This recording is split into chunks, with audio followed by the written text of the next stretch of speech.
Back in the late 80s, up through the 90s, at my home in central Georgia, which was in a flying community, had a hangar there and airplanes, and had a runway I could take off and land on.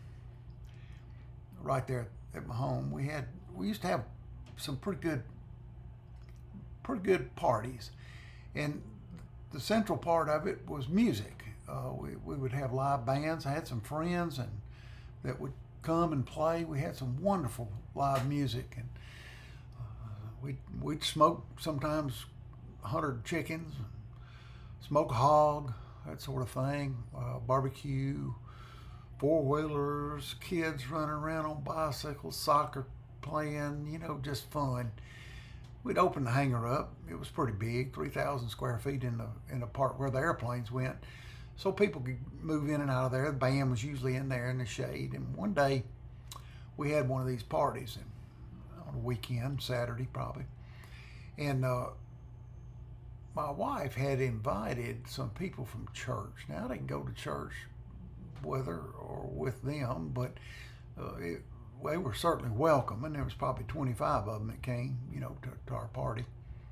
And I just happened to be in the hangar with these airplanes and my friends flying airplanes and air shows and all this going on. And right in the middle of it, I had my back turned to some people I didn't know, but they were the church friends, and they didn't know me and I didn't know them. And I heard one of them say pretty loud, "I wonder what the guy does that owns this."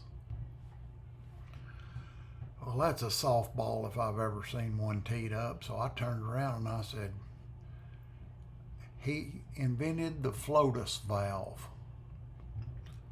And he said, "What?" And I said, "Yeah, the Floatus Valve."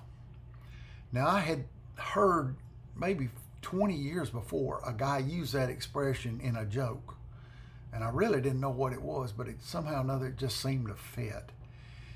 And the guy says, "What's a Floatus valve?" And people two or three of his friends were kind of gathering around, and I said, "A Floatus valve." I says, "That's that little plastic thing that sticks out of a rubber duck's butt and you blow it up with it, like that." And I said, "Every time they sew one in a duck's butt over in China, he gets like 4.3 cents. And I said, "It adds up." And I just turned around and walked off. But as I walked off, I heard him turn to his wife, and he said, "Honey, did you hear that? The guy that owns this invented the Floatus valve." Right.